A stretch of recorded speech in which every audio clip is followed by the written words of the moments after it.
जय माता की दोस्तों। माता रानी की कृपा आप सभी लोगों पर सदा और सर्वदा बनी रहे। दोस्तों आपका स्वागत है अपने channel my lovely home and garden में।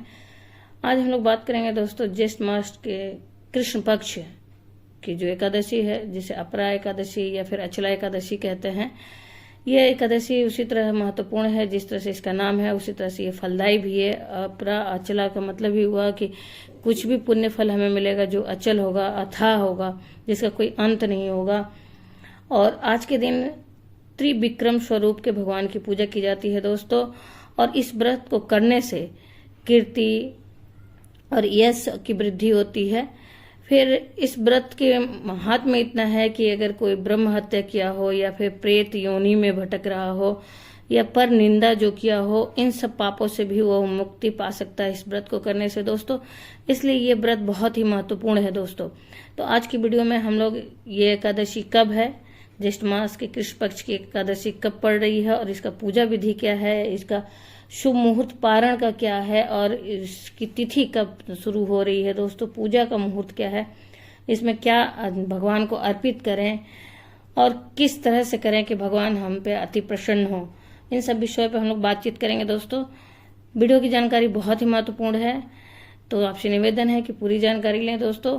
फिर अंत में हम लोग वीडियो के अंत में कथा भी सुनेंगे, इस व्रत की कथा को भी सुनेंगे दोस्तों। आपसे अनुरोध है, अगर वीडियो में कोई भी जानकारी अच्छी लगे तो लाइक जरूर करें और अपने फ्रेंड्स और फैमिली में शेयर करें ताकि उन तक भी ये मैसेज जाए और जानकारी उन तक भी शेयर हो दोस्तों। और अभी तक आप मेरे चैनल पर नए हैं तो मेरे चैनल को सब्सक्राइब करें, बेल नोटिफिकेशन दबाएं ताकि आने वाली जो भी जानकारी हो आप तक समय से पहुंच सके। फिर उसके बाद दोस्तों कमेंट में जय माता के नाम का जयकारा जरूर लगाएं, इससे एक सकारात्मक ऊर्जा का संचार होता है। और कमेंट बॉक्स में लाइक ही एक ऐसा जरिया है जिससे हम लोगों को पता चलता है कि ये वीडियो आपको उपयोगी लगी दोस्तों। फिर उसके बाद दोस्तों किसी भी तरह की जानकारी चाहिए या कोई भी सुझाव हो तो अवश्य आप कमेंट बॉक्स में लिखें दोस्तों। तो फिर हम लोग बात करते हैं आज जो एकादशी पड़ती है, अचला एकादशी या अपरा एकादशी जो पड़ती है, उस एकादशी के दिन सुबह में ब्रह्म मुहूर्त में उठ के स्नान आदि करने के बाद पूजा शुरू करते हैं। लेकिन उसके पहले से, एकादशी के एक दिन पहले से ही जो लोग व्रत रखते हैं, दशमी तिथि के दिन से ही कुछ चीजों को उन्हें सावधानी बरतनी पड़ती है। जैसे उस दिन वो चावल ना खाएं, टमाटर, गाजर, मूली, बैंगन, साग और मसूर की दाल, और इस तरह से चावल का भी उन्हें परहेज करना पड़ता है दशमी तिथि से ही। और दशमी तिथि को ही दोस्तों उन्हें सात्विक जीवन यापन करना पड़ता है। फिर उसके बाद दोस्तों शाम को संध्या टाइम समय में ही उन्हें अन्न ग्रहण और नमक नहीं खाना चाहिए। संध्या काल से ही दशमी तिथि में जो व्रत करते हैं उनको अन्न ग्रहण नहीं करना चाहिए और नमक नहीं खाना चाहिए दोस्तों। फिर उसके बाद पृथ्वी पे शयन करना चाहिए और ब्रह्मचर्य का पालन करना चाहिए। और उसके बाद दोस्तों एकादशी के दिन जो ब्रह्म मुहूर्त काल होता है उस समय में उठकर स्नान आदि करने के बाद पूजा स्थल पे पहुंचते हैं और वहां पे भी सारी चीजों को शुद्धिकरण करते हैं। और आपके घर में अगर श्री हरि विष्णु के विग्रह रूप है, मूर्ति कोई है, तो आप उनकी भी शुद्धिकरण करें और संकल्प धारण करें व्रत का कि किस वजह से इस व्रत को आप कर रहे हैं दोस्तों। तो उसके लिए हाथ में पुष्प लेंगे, अक्षत लेंगे और जल लेंगे। फिर आप एक सिक्का ले सकते हैं, 1 रुपये ले सकते हैं और भगवान के सामने संकल्प धारण करेंगे और अपने नाम को, अपने गोत्र को, अपने स्थान को और अपने पति या पत्नी या बच्चों के साथ जो भी कर रहे हैं आप, वो बोलते हुए अपने मनोकामना को बोल के भगवान को अर्पित कर देंगे और भगवान से कहेंगे कि हे भगवान, ये व्रत मेरा निर्विघ्न संपूर्ण हो और आप हमें ये वर दीजिए कि हम जो भी आपकी मनोकामना हो कि वो मेरी पूरी हो। फिर भगवान को अर्पित कर देंगे और फिर भगवान को पूरे पंचोपचार विधि से, विधि विधान से पूजन करेंगे दोस्तों। आज के दिन भगवान को तुलसी, भगवान के भोग में तुलसी जरूर अर्पित किया जाता है। एकादशी और द्वादशी के दिन भगवान के व्रत में जो होती है तुलसी जरूर अर्पित होती है। भगवान के श्री हरि विष्णु या लड्डू गोपाल जी के भोग में तुलसी जरूर अर्पित किया जाता है दोस्तों। लेकिन बिना तुलसी के भगवान को कोई भी भोग स्वीकार नहीं होता है, इसलिए इस बातों का ध्यान रखें। और इस बात का भी ध्यान रखना है दोस्तों कि एकादशी के दिन हमें तुलसी नहीं तोड़ा जाता है, इसलिए आप पहले से ही तोड़ लें तुलसी को। और रविवार के दिन भी तुलसी नहीं तोड़ी जाती है, इसलिए अगर सोमवार को एकादशी पड़ रही है तो आप शनिवार के दिन ही तुलसी के पत्तों को, तुलसी दल को तोड़ के रख लें ताकि भोग में आप उनको लगा सकें। फिर उसके बाद दोस्तों आज के दिन चंदन, कपूर और गंगा जल का विशेष उपयोग करके भगवान की पूजा की जाती है। भगवान इससे बहुत प्रसन्न होते हैं। उनका अभिषेक करेंगे, पंचामृत से अभिषेक करेंगे। अगर आप विग्रह रूप में है भगवान आपके घर में तो गंगा जल और शुद्धिकरण करने के बाद आप पंचामृत से उनका स्नान आदि कराएं और उसके बाद फिर शुद्ध करें शुद्ध जल से। इस तरह से स्नान आदि कराने के बाद भगवान को पीले पुष्प, पीले वस्त्र जरूर अर्पित करें और जनेऊ अर्पित करें। भगवान को पीले वस्त्र बहुत प्रिय होते हैं दोस्तों, तो प्रिय वस्त्र भगवान को अर्पित करें और पीले पुष्प अर्पित करें और धूप दीप से उनकी पूजा करें और उनके मंत्रों का उच्चारण ज्यादा से ज्यादा करें। ओम नमो भगवते वासुदेवाय नमः का उच्चारण करते रहें।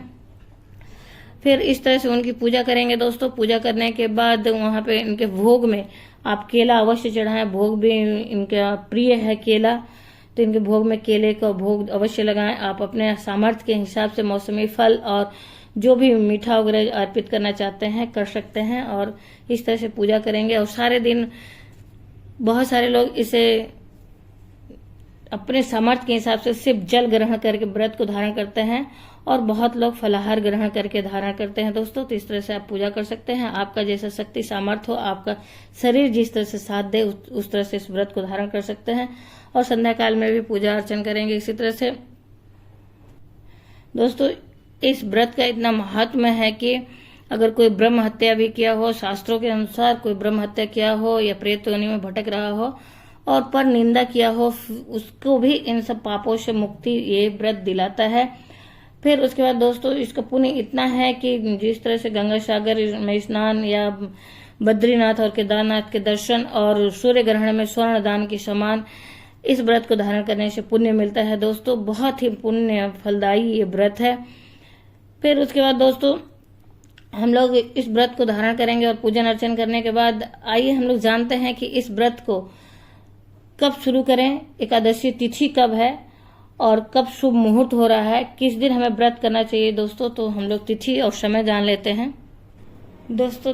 ज्येष्ठ मास के किस पक्ष की अपरा एकादशी का जो तिथि प्रारंभ हो रहा है 15 मई दिन सोमवार को सुबह 2:47 से और एकादशी तिथि समाप्त हो रही है 16 मई मंगलवार 1:03 पे सुबह में। तो इस तरह से इस दिन व्रत रखेंगे हम लोग दोस्तों सूर्योदय कालीन तिथि के अनुसार 15 मई को और इसका सूर्योदय का समय हो रहा है 15 मई को 5:49 से और 15 मई को सूर्यास्त हो रहा है 6:56 पे। तो इस दिन हम व्रत धारण करेंगे दोस्तों। पूजा के लिए दोस्तों एक समय को याद रखेंगे, राहु काल का समय, उस समय में पूजा नहीं करेंगे और वो समय है 15 मई को 7:30 से 9 बजे तक। तो इसका विशेष ध्यान रखें कि इस बीच में पूजा ना करें, राहु काल के समय में पूजा नहीं किया जाता है। फिर उसके बाद पूजा पहले और बाद में आप कर सकते हैं दोस्तों जैसा कि ज्येष्ठ मास की जो कृष्ण पक्ष की अपरा एकादशी है उसका द्वादशी तिथि में पारण जो करना है, द्वादशी तिथि में हर एकादशी की होती है। तो इसका जो द्वादशी तिथि लग रही है 16 मई को 1:04 सुबह में और द्वादशी तिथि शाम को रात्रि में समाप्त हो रही है 16 मई को 11:36 पे। तो उस दिन आप सुबह में इसका पारण कर सकते हैं और सूर्योदय का समय रहेगा मंगलवार के दिन जो 16 मई है 5:49 से और सूर्यास्त होगा 6:56 में। दोस्तों द्वादशी दिन के जो होता है सूर्योदय कालीन तिथि में पारण होता है और सूर्योदय हो रहा है सुबह में 5:49 पर और शाम को सूर्यास्त हो रहा है 6:57 पे।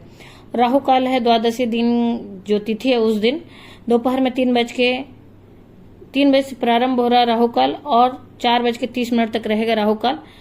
तो पारण सुबह में ही करना है दोस्तों। और पारण का शुभ मुहूर्त क्या है? पारण का शुभ मुहूर्त है दोस्तों हरिवासर के समाप्ति के बाद। हमेशा ही पारण किया जाता है दोस्तों, हरिवासर जो होती है उसकी समाप्ति होने के बाद ही होता है। तो हरिवासर आपका समाप्त हो रहा है 6:41 पर। फिर उसके बाद दोस्तों पारण हम कर सकते हैं। पारण के लिए जो है आपका 6:55 से सुबह के 8:13 के बीच में आप पारण किसी भी समय 16 जो मई है उस दिन कर सकते हैं। दोस्तों द्वादशी दिन जो होती है, द्वादशी तिथि को सर्वप्रथम स्नान आदि के बाद उसी तरह से विधि विधान से हम पूजन करेंगे। और व्रत पारण करने के पहले, व्रत का पारण करने के पहले हम किसी ब्राह्मण को भोजन करा के ही पारण करें। अगर संभव नहीं है तो दान का सामग्री निकाल लें, एक व्यक्ति के खाने के योग्य सारी चीजों का दान की सामग्री निकाल के और उसे किसी मंदिर में या फिर जहां भी आपको ब्राह्मण उपलब्ध हो वहां दे के तब पारण करें। नहीं संभव है तो पारण करने से पहले जो दान की सामग्री है उसे आप अपने हाथों से स्पर्श करके उसे अलग रख दें, और पारण करने के बाद जब समय मिले तब आप जाके उस दान की सामग्री को दे सकते हैं। दान की सामग्री में दक्षिणा अवश्य दें दोस्तों। सब कुछ देने के बाद जो भी आपसे सामर्थ्य है, जो भी देना है वो दें उसके साथ में, लेकिन दक्षिणा कुछ पैसों का जरूर दें। और उसके बाद इस तरह से क्षमा याचना करते हुए व्रत संपन्न होती है दोस्तों। तो दोस्तों आशा करते हैं इस वीडियो की जानकारी आपको अच्छी लगी होगी, और कोई भी जानकारी आपको उपयोगी लगी हो तो दोस्तों लाइक तो जरूर करें और अपने फ्रेंड्स और फैमिली में शेयर करें। अभी तक आप मेरे चैनल पर नए हैं तो मेरे चैनल को सब्सक्राइब करें और बेल नोटिफिकेशन जरूर दबाएं ताकि आने वाली जानकारी आप तक समय से पहुंच सके। फिर दोस्तों माता रानी के नाम का जयकारा कमेंट बॉक्स में अवश्य लगाएं, इससे एक सकारात्मक ऊर्जा का संचार होता है वातावरण में, और वही एकमात्र माध्यम है जिससे हम लोगों को पता चलता है कि आपको वीडियो उपयोगी लगी। किसी भी तरह का सुझाव हो दोस्तों तो आप कमेंट बॉक्स में लिख सकते हैं, और किसी भी तरह की जानकारी चाहिए तो आप कमेंट बॉक्स में लिख सकते हैं दोस्तों। जय माता की दोस्तों, धन्यवाद दोस्तों। फिर मिलते हैं एक नई जानकारी के साथ। मेरी एकादशी जो है, अपरा एकादशी की कथा है जो नेक्स्ट वीडियो में आएगी दोस्तों, तो आप कथा सुनने के लिए अवश्य मेरे नेक्स्ट वीडियो को देखें, क्योंकि ये वीडियो काफी लंबी होती जा रही है दोस्तों। तो उसका दूसरा पार्ट मैं बनाऊंगी जिसमें मैं कथा डालूंगी। जय माता की दोस्तों, माता रानी की कृपा आप सभी लोगों को सदा और सर्वदा बनी रहे। फिर मिलते हैं नेक्स्ट वीडियो में नई जानकारी के साथ।